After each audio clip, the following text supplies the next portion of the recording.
socialism? I became disillusioned with ideology, I would With say. ideology in general? Yeah, definitely.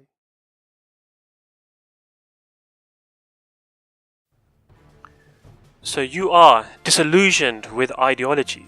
Let's clearly define what ideology is. According to Google, an ideology is a system of ideas and ideals, especially one which forms the basis of an economic or political theory and policy, and the set of beliefs characteristic of a social group or individual.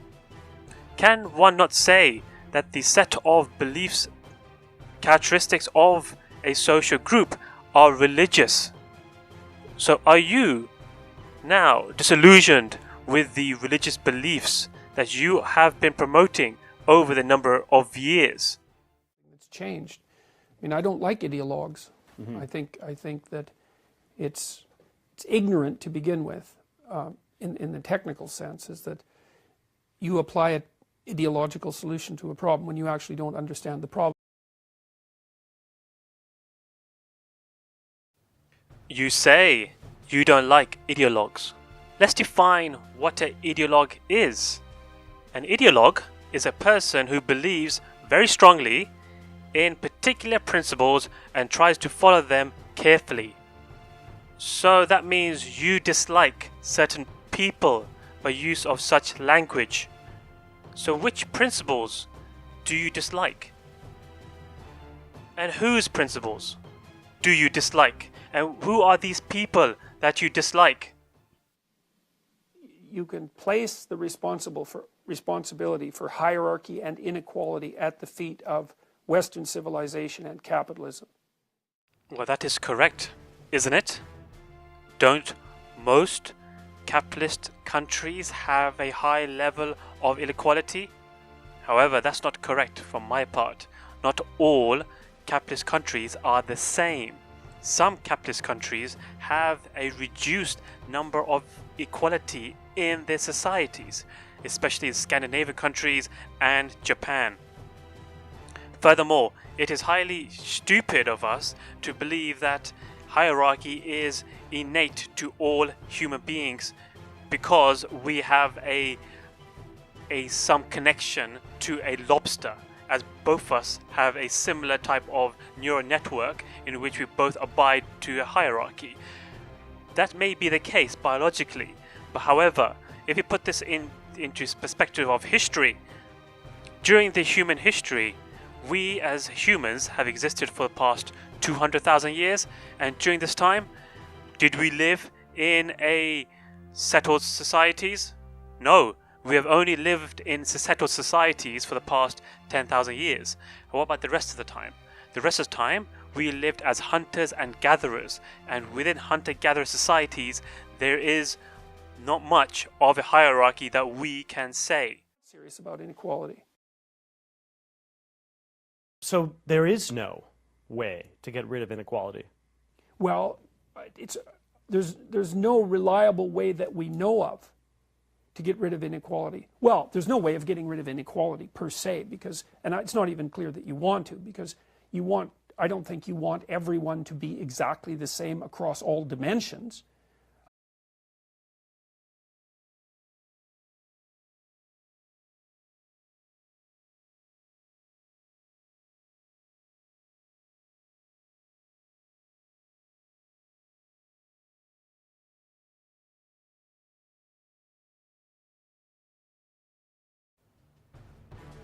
Is that an ideologue where your belief is one when one cannot remove social equality in a society? Which inequality are you referring to? Income pay gap? Gender inequality? Healthcare? Social class? Sex? Skin color? Eye shape? Place of birth? Sexuality? Gender identity? Parentage, social status of parents? So you are saying we can't eliminate any of these?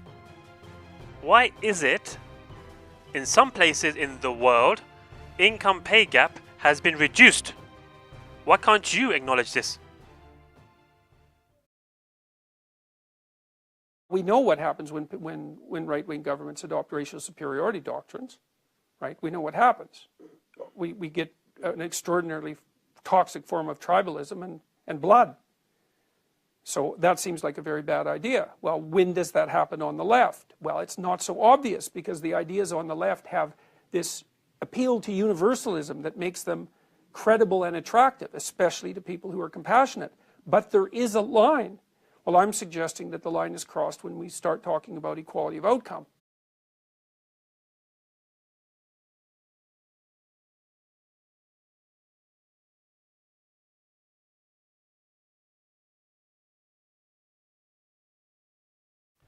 Allow me to summarize what Jordan Peterson has said in this statement.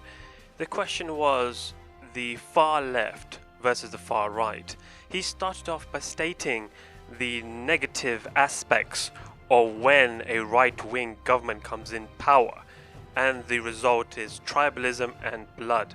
But then he did not mention the negative aspects of left coming into power. He did acknowledge that there is some goodness in what the left is doing. However, he also mentioned how it is only reason why people follow the left or become seduced by the left is because it has some equitable goodness in it, and people who have compassion can find it very appealing. That is highly incorrect. Other people who can understand the benefits of socialism can, from a logical perspective, think that this is necessary to have in a society. It can be considered the same as the reasons why we pay taxes. We pay taxes so we can have our roads, so we can have police officers, and we can fund fire services, we can fund the Navy, fund the Army, fund the Air Force, fund our defense of our nation. And I believe this is another indication in which people should be aware that we need to take care of other people who are less fortunate than ourselves, especially those who are disabled, those who are handicapped, those who are experiencing a bad time in their lives. There's nothing wrong with compassion, but there also is a positive aspect and a logical aspect which Jordan Peterson clearly does not understand. One of the lines in the New Testament that I've tripped over many times is Christ is being anointed with a very costly vial of perfume, and his disciples are taking the woman who does that to task for wasting money that could have been spent on the poor.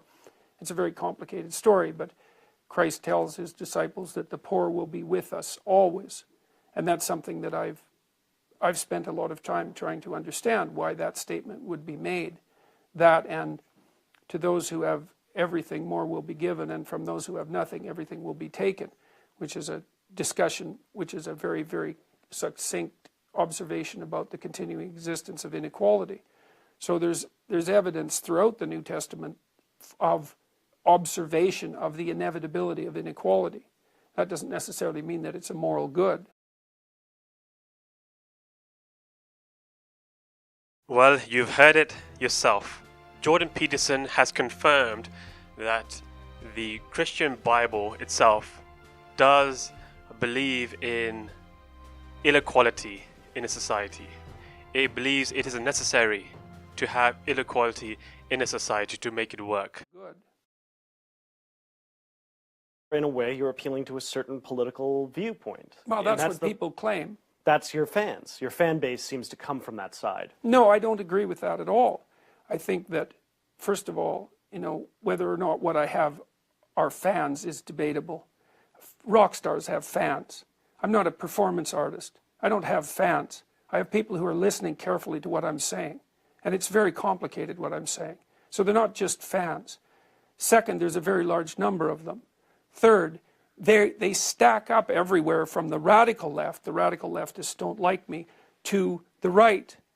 And there are people all along that spectrum, and there's no way of identifying because they fall along that entire spectrum, there's no real reason to pull out a particular subset of them and say, well, they're indicative of the lot.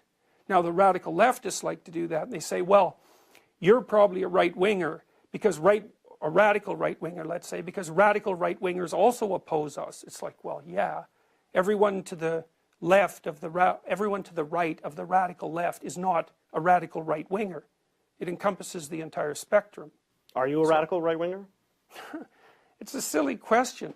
What's the evidence for that? I'm not asking for, I'm asking you. It's ridiculous to defend yourself against an accusation that has no grounds.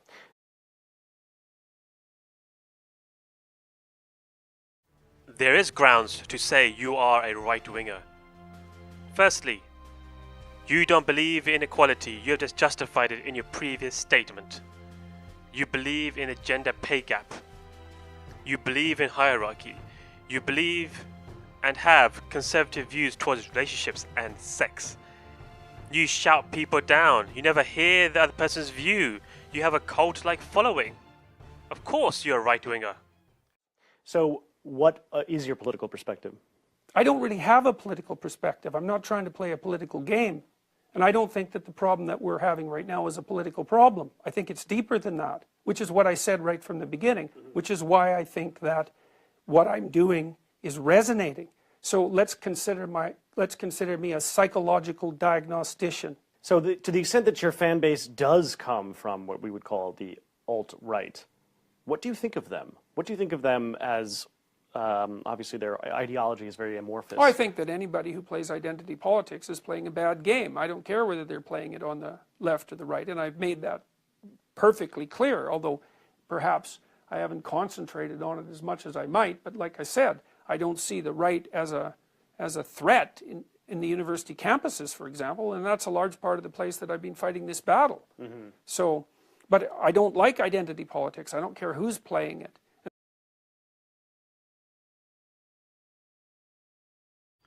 Played like a true politician.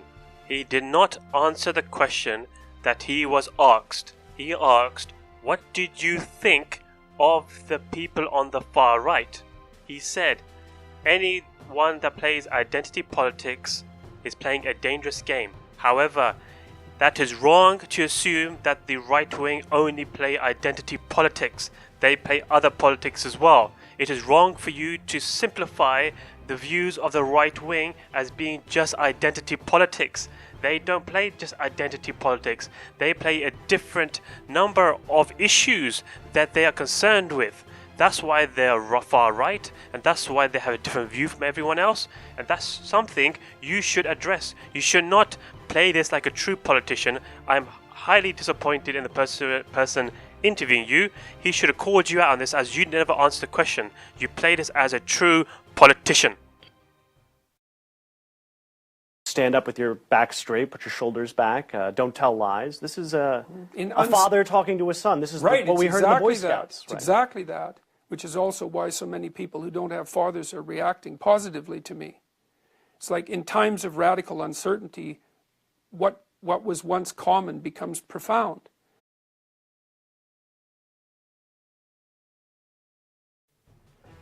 What does that mean? Looking back at what you said, yes, there is a wide range of young men who are listening to what you are saying. You are acting like a father figure that they would have had if they had a father, but they don't have one. So you're saying that we live in a time of radical uncertainty, and what was once common becomes profound. That does not make any sense. That's not true at all. Firstly, how can you say we live in radical uncertainty? We live in the best time in human history. The times that we're living now has never experienced before by humans. The level of healthcare, the level of luxury, the level of food available to the human species has never been ever experienced until now.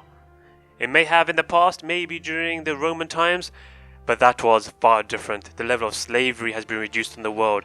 The level of hunger and poverty has dramatically been reduced? How can you say we live in a radical uncertainty? And going further on your second point, you have said that what was once common becomes profound. Try and understand what this means. So the word profound itself is a state of quality or emotion very great of intense. Secondly, it means a person or statement having or showing great knowledge or insight. So it does not make much sense to what you're trying to say. It may sound very good, it may sound very dramatic, but like everything else you say, it is utter nonsense. Thank you for viewing my video here today. This is my third video that I've created in this series on Jordan Peterson. There will be subsequent continuing more videos on this area. Will be spending a lot more time trying to find the truths in what he is saying and what is true and what is false. I have come to the conclusion that this person is a charlatan, and the best way to rectify and overcome what he is saying is through knowledge. And knowledge out of anger, which is what he is doing, is not knowledge. It is setting us backwards.